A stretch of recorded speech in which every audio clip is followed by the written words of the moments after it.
to check and make sure that we are actually showing up where we're supposed to show up.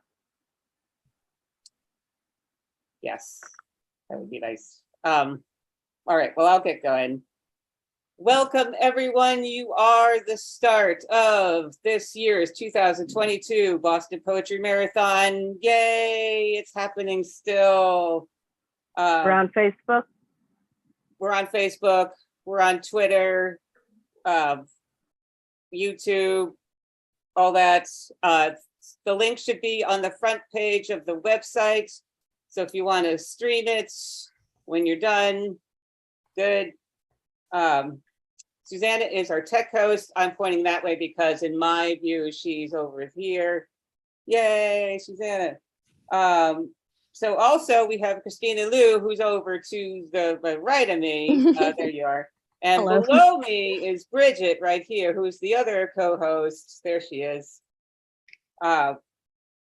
Yeah, and who do we have for volunteers? We've got Dan Pichard, Simeon Berry, Christine Tierney, Tom Daly, Donald Vincent, Jennifer Martelli, Heather Hughes, Andy Peterson, Gail Pelcher, Mark Lamoureux, Lisa DeCiro, Eileen Cleary, Martha McCullough, and Chad Parento, who is down at the bottom, but he can't wave.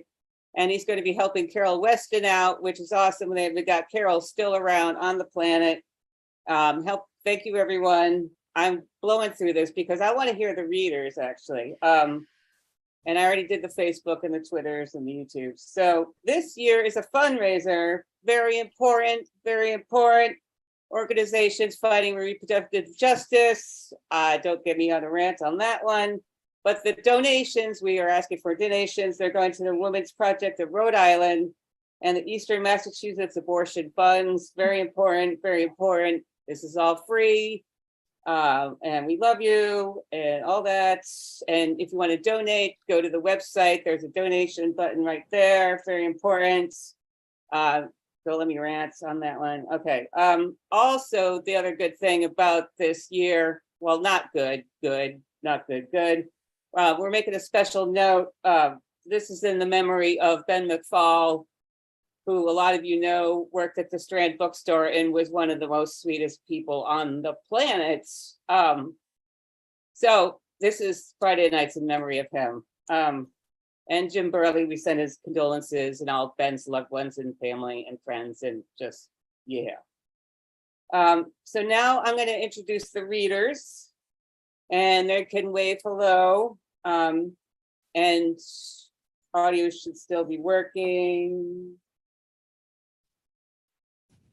So this hour we have Meg Tyler, Fred Marchand, Michael Gottlieb, Natalie Shapiro, Jordan Davis, Ruth Lefson, Tara Webb. Did I leave anyone else? Ruth, I already got you. Yes, I did. Did I leave anyone else out? No, no one say anything. That's a good sign. All right. What else am I missing? Donate button. Okay, so the tech hosts have to switch us to the speaker view. And then we could go to the first reader. You're on speaker view. Okay, except that I'm not myself. I'm in the gallery. Yeah, you don't have to be. No, I just want to see everybody, that's why. So our first reader is going to be Meg Tyler. Great, I'm up. Yes, you are. You are a number one. Thank you. Thank you. What a privilege to be here with all of you. And thank you for all your labor putting this together. This is a poem called The Given Life, and I dedicate it to my very good friend, Molly Myers. There's an epigraph to it by Schopenhauer, which reads, "The happiness of any given life is to be measured not by its joys and pleasures, but by the absence of sorrow and suffering." The given life. Oh, and this is a winter poem because it's 95 degrees here and I need to imagine something different. The 40-minute walk in the deep, fresh snow. We hove into view at the half-mile mark, red of face, white breath through the cotton of our masks, like the aftermath of pressing flour. Our boots weren't tall enough, so the snow came in and cooled our calves. How hard that was in our layered and mummified outfits.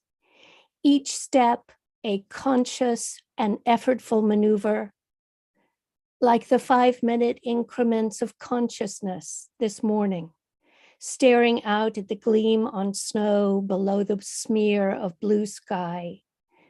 This, then, is my measure. Vagaries of mood, the pensive clock, more feathers in the lake than swans. And I have another short one called Frequency. Frequency. The clematis vines into its top knot of magenta, each petal as bold as the arm of a starfish. My child puts down his bow and strokes the white keys of the piano as his violin teacher opens the hutch to feed Attila the bun. The flowers of the mimosa tree color the air like the notes she will teach him to play, E, F, C sharp.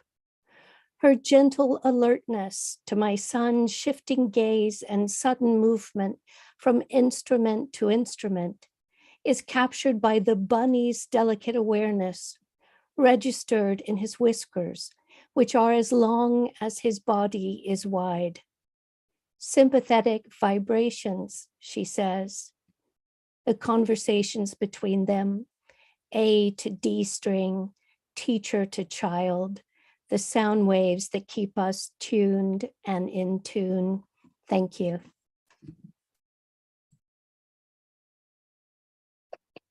Wow, thank you. And you were shorter than the 7 minutes. Well, anyway, yeah. That was good. Next up is Fred Marchand. Hi, everyone. Thank you to all the organizers. And it is wonderful that this marathon has an ongoing life in our city and with our art. I hope that many of you will remember another person, another contributor to the life of this poetry in our city and area, Stratis Javieris. Stratis Javieris was the longtime curator of the Lamont Poetry Room at Harvard. And he was a Greek immigrant. He passed away in 2020. When he retired from Harvard, he went back ultimately to live in Greece. Stratis was born in 1935, and that means that he grew up as a boy under the Nazi occupation. His father was a partisan who was executed by the Nazis. His mother was arrested and taken to a concentration camp. She survived. Ironically, when Stratis passed away, I wrote a rough draft of the poem I'm going to read. And it was an elegy for Stratis, and it slipped into the wrong file. And I found it by accident in the last 2 weeks. And so this is a brand new poem in that sense. Its name is Neakios. It's 2 words, Neakios, and that's the village that Stratis grew up in. Neakios. It's near occupied Argos in 1941. A mountain division, staff cars, new interrogators, bivouac troops in the convent above the village. They look over. Its tile roofs hiding what no soldier cares to imagine too much. This boy, for instance, listening to his grandmother's voice. She tells him how he will need to remember the cypress pointing at the heavens, a sunlight that casts a blue shimmer over the olive tree, the road dust that blessed the windows, doors, and most of all, the cicadas, how they hid within their long midday cry, a hope his mother would return and the chance he'd have to tell what it was like for us as often as he could.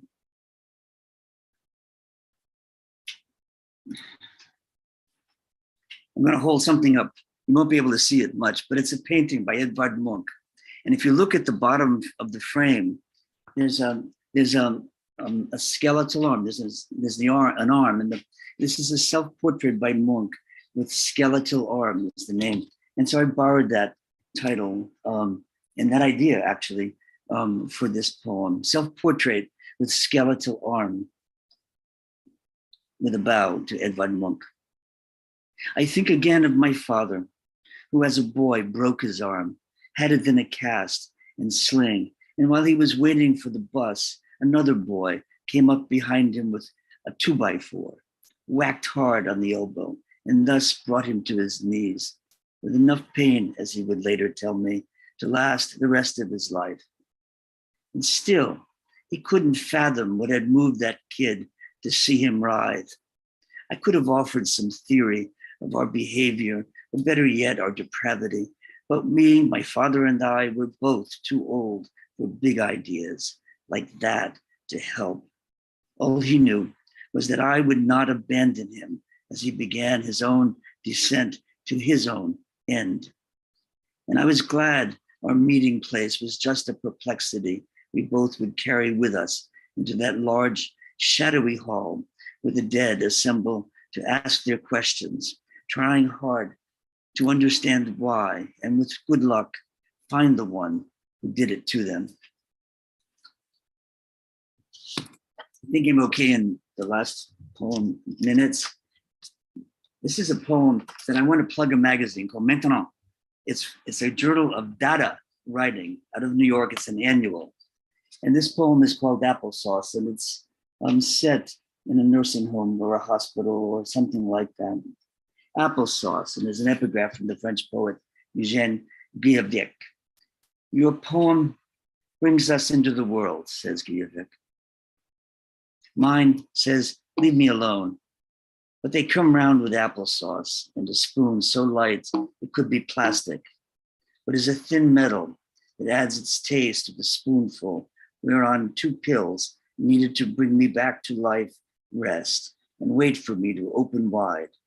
Pills in pleasing violets, meaning they are extended release. So saith the good nurse, and I say back, I am trying not to cry and just want to go back to sleep, go back to my dream, which is now the best part of my day, almost every night. Thank you. Thank you, Fred. If you wouldn't mind, if you could put the name of that magazine in the chat. Well, because I want to know what the magazine is, and I'm sure other people do too. So I want to, yeah, no. Are you comfortable with putting it in the chat? You don't have. I'll ask you. I want to get that. I want to get that from you. Next up, we have Michael Gottlieb. Yay, Michael. Thank you, Exina. And everyone that worked so hard on this. I know how much work this is. It's amazing that you do this every year. I just wish I could be there this year, maybe the next year. And Burley, if you're out there, been thinking of you, hugs and kisses to you. Hope all's well. You can hear me? Yes. Okay. I'm going to read from this book that's coming out in the spring called Collected Essays that Jack's Press is going to bring out. They also did this book, Selected Poems, last year. Look, a double plug all at once. This is the first piece in that book. It's called Why We Fight.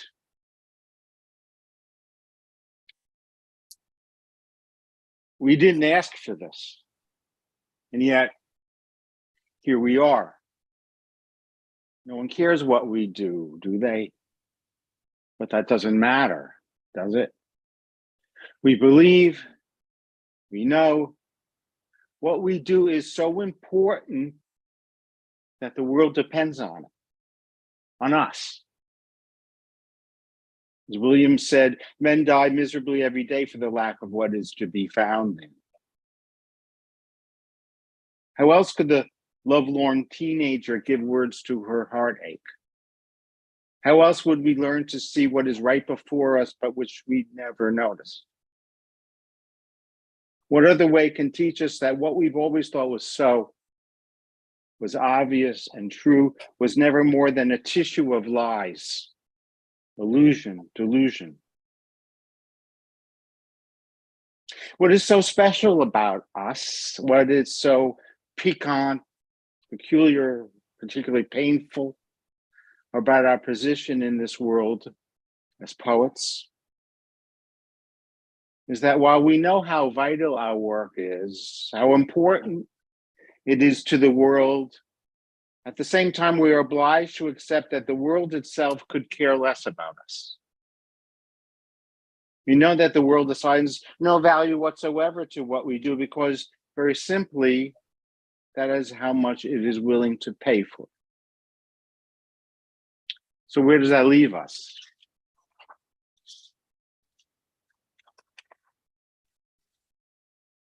Teaching aside, maybe.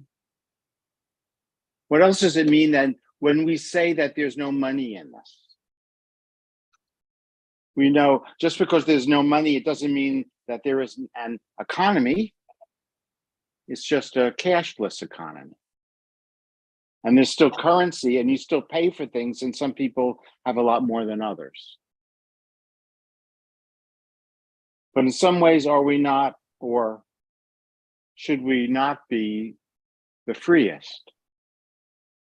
Since there is no money in this, are we not able to say whatever we want? Right, just the way we want, we see fit, the way we know we must.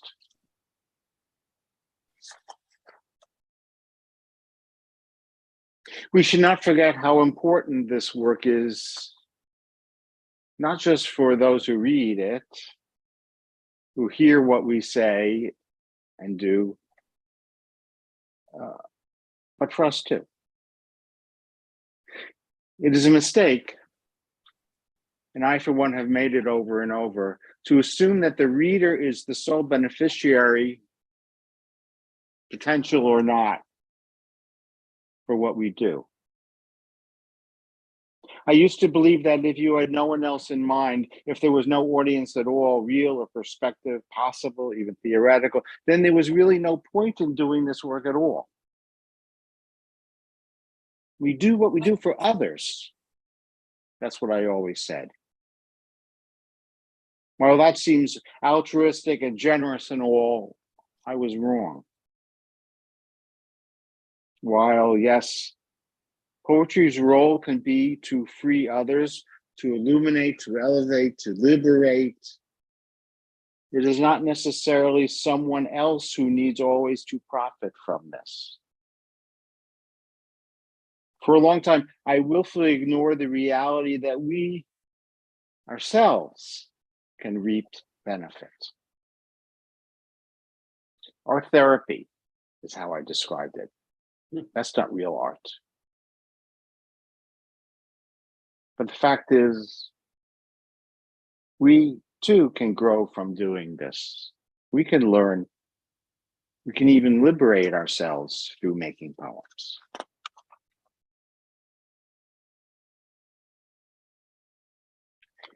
In spite of the fact that the world appears not to be listening, seems not to care, not a whit, do we not need to keep on? Don't we need to keep writing because there may be a reader, there could be a reader, there will be a reader, we tell ourselves. And we know with every fiber of our being that they do need us. And of course, we may also be writing because we need it. We need this for ourselves. But doesn't the world need us for another reason? We know what life is like without poetry. We know what it means when the painters are told what to paint and how. When the poets are put in prison, sent to camps. What kind of world is it without poetry, music, art? Thanks. Thanks, Michael. Yeah, I'm still thinking about your essay a while back of the jobs of the poets, so I'm looking forward to this, very much so. Next up, we have Natalie Shapiro. Yeah. Hi. Hello, 7 minutes starting now. Okay, thank you so much for having me. I freaking love the Boston Poetry Marathon. So it's really cool to be part of it again. And thanks to the organizers for all of your work. And let's all keep fighting for abortion access everywhere. This poem is called California. We often ate late by flameless candles and took turns choosing how best to be disposed of. I want to be buried. I want everyone to be buried. I realize there's scarcely a spare acre left in the ground, but I just can't do without the indecorous transit from parlor to plot. I need that array of daytime headlights jolting the arid access road, the only remembrance that matters. Don't make a speech. For years, I would wonder whether the man who attacked me, in his memory, did the event of it persist as a dull sort of flash? And then he died and became himself just a flash in the mind of the world.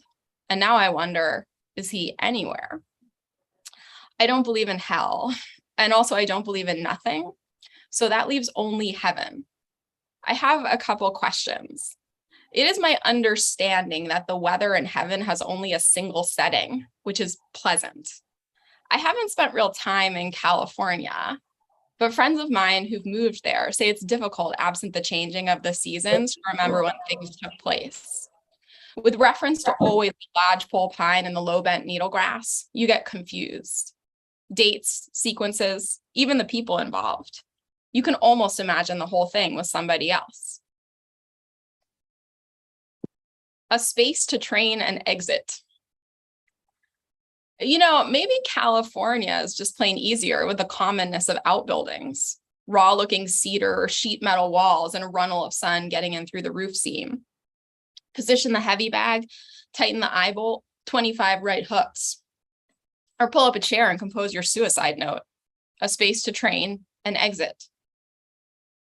The purpose of having a body at all is to practice the keeping alive of domestic animals and plants. You dispense to yourself some minerals and some water. You expose yourself to the sun and it helps you remember to do the same for those in your charge. If you could equip them with all they require or else make it so they require nothing, you wouldn't need your body at all.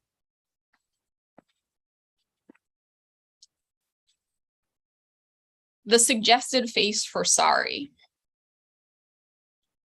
You and me, we are the opposite of twins in an old story. When I am in pain, you do not feel it. If I up and retch, you never guess. The city laid out poison along the tunnels and tracks meant for rats, and one day my dog ate some. She was fine. I've never been so jealous in my life. I want to do the things we do to die and then just take off sprinting in the steep ravine. In my dream, I walk my dog and you cross our path and she torques at you and she rears and snaps. She senses you are wholly bad. They say animals can tell. It's like with earthquakes. You're supposed to scan the classifieds, searching for a sudden spike in the number of missing pets. And that's how you know to prepare. Maneuver away from shelving. Crawl to the nearest door frame. Get out of California. What are you waiting for?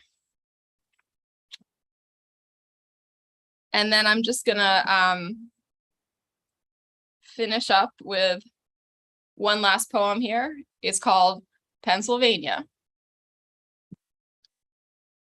Other children, when I was a child, would at times invoke the inner light.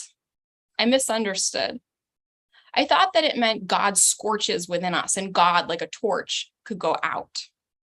That was so long ago. I've since ceased my believing in death. There's no such thing. There's only a kind of a brownout, the whole of the globe turning off for a moment and then shuddering back, the same as it was, except one person short. And then before long, an utter new person is born. Somebody worse. Thank you. Thank you, Natalie.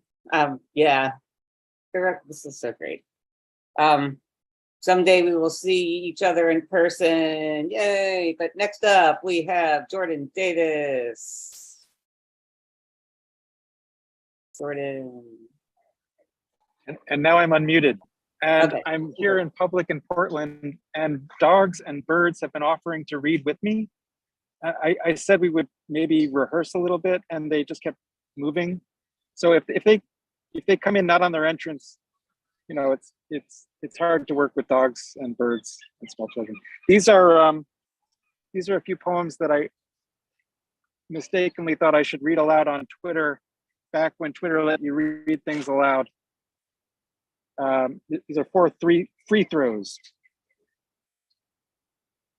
When I was young, I thought politics was incredibly serious. This is not one of the poems. I thought politics was incredibly serious and religion was silly. And now that I'm older, it's sort of, they say the polarities of the magnetic poles are going to change at some point. This has already happened to me. Free throw. I want the whole heart to go flying like a religious person on a zip line. I tried that with like 6 different kinds of religious person. Pope is actually anyway. Free throw. Feelings. What's that code for? I know a few states of mood. Dutiful, in which I wait to be loved. Fearful, in which I imagine I will not be loved. Lonely, in which I run around in circles barking. And free, in which I run in a straight line and change direction when I feel like it. Free throw. Tap, tap, tap. The skyscraper dibs its nib in cloud and dreams a bit about what it wants to ignore today. Free throw. The buses didn't ask. This is the pump. Free throw. I woke up tired again and decided to have toast to celebrate. A little turmeric and ginger, a little coffee. It felt wonderful and ordinary. The hateful kind of thing poems are always telling us is the best we can expect as they go off laughing into eternal life without us.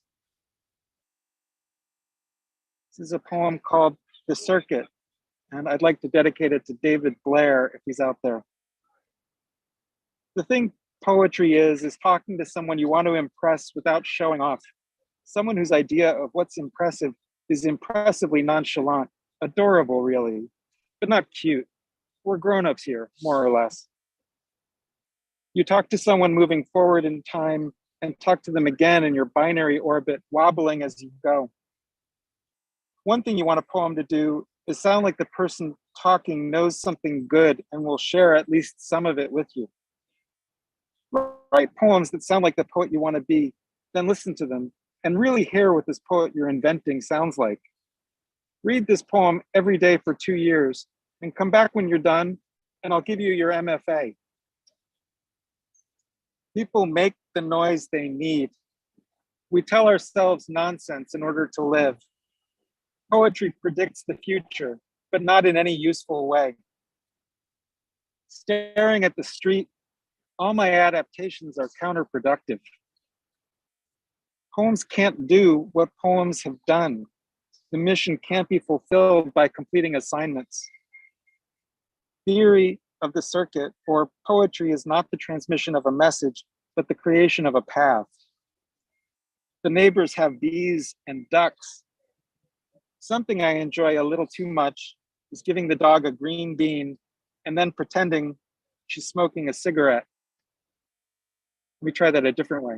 Something I enjoy a little too much is giving the dog a green bean and then pretending she's smoking a cigarette. Let me try that again. Something I enjoy a little too much is giving the dog a green bean and then pretending she's smoking a cigarette. A pleasure I adore too much, I think, attaches like a glow unto a bean cheroot, the which I give our dog for fun. Not, dear God, a cigarette, much less lit, but a pretend one made of haricot. What foolishness is this? What sport to take a crisp delectable for humans fit and place it in a snouted jaw, a prop for private comic joy. The dog, she smokes. Ack, too funny, boss, too funny. When as the dog a crudité beholds, her sniffer works, and all her force embolds to take the treasured green into her beak, to give her teeth delight. Her stomach seek a comfort there as well. But I, a fool for sight gags, riffs, and other mental drool, see just the smoking cockapoo. What do you think? Could I change that bit about the teeth? Nobody wants to hear about dog stomachs in a poem, except maybe Nada. How about to give her teeth delight, a solemn squeak of beanish slip as well? Thank you, and thanks to the organizers. This is my favorite event. The first year I read in it, my son James sat on my shoulder, and if he were to do that now, I would be crushed to the ground. Thank you, and have a great rest of the summer. Thank you, Jordan. Thank you a lot, especially with the nice blue sky behind you. That was nice. Coming up next, we have Ruth Lepson. Hi, boy, what a dynamite group of readers before me. That was really engrossing. And thanks, gals, for all your Yay, Ruth. Yay, Suzanne. And her wonderful chapbook. And Jim, if you're out there, hello and hugs. And I'm really glad that Christina said that Ben was one of the sweetest people that she ever met. I was going to say the same thing, and we miss him. I just changed my mind about what I'm going to read. So Christina, will you let me know somehow if this goes over 7 minutes? Oh yeah, I'll let you know. Well, you'll know, I think. Yeah. Okay. This is for Garrett Lansing, whom some of you knew and loved. A cult poet and friend to many here. The Yellow Tulip. When Garrett died, the image of a yellow tulip popped into my mind. And childish as it seemed, I couldn't shake it. Now I see it's the secret of the golden flower, symbol of the philosopher's stone. The Jains of Rajasthan, India devote themselves to feeding flocks of demoiselle cranes who migrate at 23,000 feet over the Himalayas. The first verse of the Ramayana curses the hunter who killed the male of a pair. Because all verse was considered received until then, this package is taken to be the oldest composed poetry in the world. People who ventured far from home or undertaken difficult journeys are often compared to these delicate cranes. Within decades, a quarter of the Earth's population will be forced to migrate. Homer, whoever they were, made it to India, as did Plato and Democritus. It could be that they learned about atoms there. Those irreducible bits of matter, the speculation, a quest for immortality, a method of reconstituting the dead body. Democritus believed that bodily atoms are triangles with prongs, round fire atoms, the soul, the other aspect of life being the void through which the atoms travel. Is it lonely to remain anonymous, or a relief, like becoming ordinary? Two Zen masters checking out in parallel lines at the supermarket nodded to each other. What might it mean to know in silence? I've wanted to know you, what it must be like to love in silence, without desire to articulate your desire, living in color in the meadows and low mountains. A certain number of volunteers who film secretly inside factory farms commit suicide, especially after their first exposure. The cruelty is so extreme. Adrienne Rich said these things. I want to know what you are experiencing. Very few people are willing to go the whole way with you. So make a pact that you will never desert one another. Real friendships are frightening because they involve telling the truth. Something got hotter and infinitely more dense until its interior turned to lead, then exploded, creating everything. We, the constellations, the triumphant stars, the half moon. Tennyson's Ulysses says with resignation, I am not what I once was. Happy few. Inanna, Sumerian goddess of heaven, descends to the netherworld where she sees her sister, her shadow self. At each gate, she's required to take off a piece of clothing or jewelry, maybe like the chakras. Her symbols are the lion and the 8-pointed star. A volcano will erupt when Trump refuses to leave office. Violence in the streets. Some talk that way while others are convinced things will return to normal. Myself, I think we're at the threshold of a new world. The Greeks were well aware that they were newcomers to their region of the world. Persia, Mesopotamia, and Egypt having existed for centuries. In Egypt, very little changed through time as Isis protected the meaning of things. Whereas in Greece, new words were constantly being invented and argument was everything. The first poem I memorized was Longfellow's. The world is so full of a number of things, I'm sure we should all be as happy as kings. Are kings happy? And who's the speaker so sure of this sentiment? Which things is the world so full of anyway these days? And understanding, after all, if everything is made of the same irreducible element, our insides and the outside world are identical, n'est-ce pas? I should practice my French before the end of the world as we know it. We go on doing what we've always done. And where in the world is William Blake? Among the angels? I'm more inclined to believe in them lately than in any gods. Voltaire added bits of chocolate, already a luxury, to his coffee. He was a coffee fanatic. He once wrote that hopeful was his favorite state of mind in human beings. So he wasn't kidding when he said the best of all possible worlds in a way, but we haven't tended our gardens. On the BBC in Yemen, a young woman begs the doctor, don't tell us about the virus, please. We live with enough horror already. Patulous spreading out from the center as the branches from the tree. She said sometimes she imagines she's a tree planted firmly in the ground. That would bother me. A fundamental difference between plants and animals is that animals move around. Putting people in solitary confinement has to do with the destruction of the earth. When a Tibetan master knows he's going to die, he retires to his mountain hut. A few weeks later, the others come. That's it? You've got a few seconds left, so. Okay, just hair and nails left floating around the room, rainbows. Thank you. Rainbows, yes, yay, Ruth. I'm glad you ended on that note because in the back room, I can hear the thunderstorm coming, so yes, thank you very much, Ruth. Yeah, that was the horn. Up next is Tara Webb. I just got caught in the thunderstorm on my way home from work. So it will be very exciting. Look out for lightning.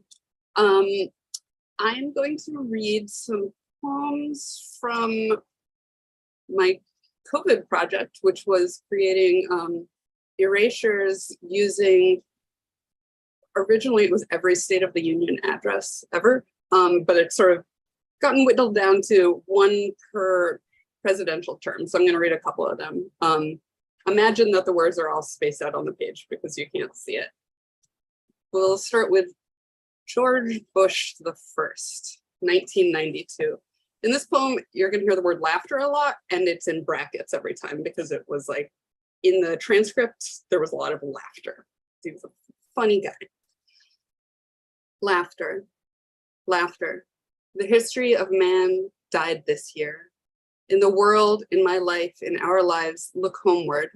The long roll call, all the ones we've put forth, ones who wrote Kilroy was here on the walls of the German stalags, those who left signs in the Iraqi desert that said, I saw Elvis, kids we've sent out into the world.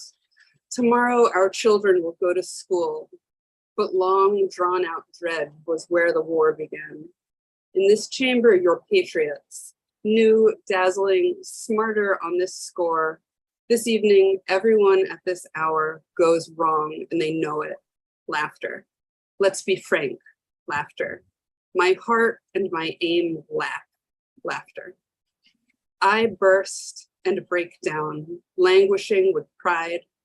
Choice is a burden. Call upon the moon, look hard.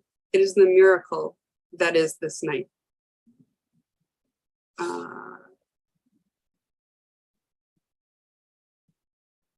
William Taft, 1910. This year, myself, my root, burdened by limiting the world, forced the line. The last monarchy was the nucleus of the future. The war left no doubt of desire. All those countries, of course, a system is as old as its face. We abolished the office of the river. That left the cost of happiness and comfort. Business and war have virtue. The rank militia rules. Assimilation directs us to teach the new small in the time of peace. The land has opened. Puerto Rico is awaiting action. Take the character of the river and the isthmus. Arise in the slides of earth. And being cold, cut deeper, causing balance. Walk the sea to delay the people, a desperate enemy.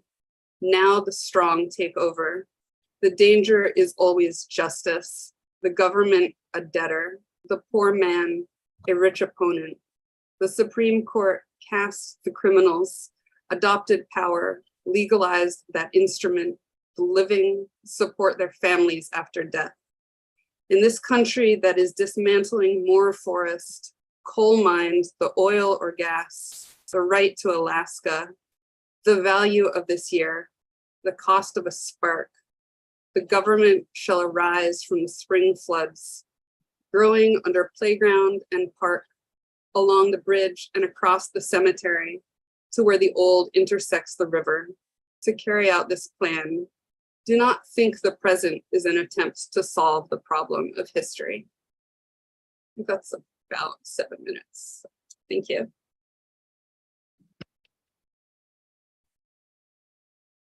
Thank you.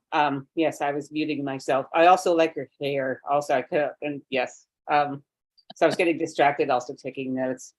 So I want to thank everyone who read in this first hour. Yay to you, yay to us. We heard from Meg Tyler, Fred Marchand, Michael Gottlieb, Natalie Shapiro, Jordan Davis, Ruth Lepson, and Farah Webb.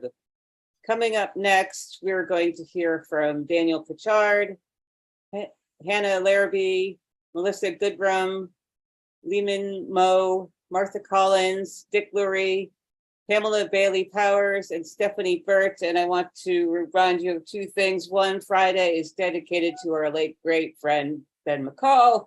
Also, the other thing, it's a fundraiser for very important reproductive justice. Yes, it is. Don't get me started. Donations are going to the Women's Project of Rhode Island, the Eastern Massachusetts Abortion Funds. And if you have any more cash in your pocket, please spread it around to all other organizations because they need your help. And yeah, won't rant any more about that. But yes, thank you very much. What else do I need to do?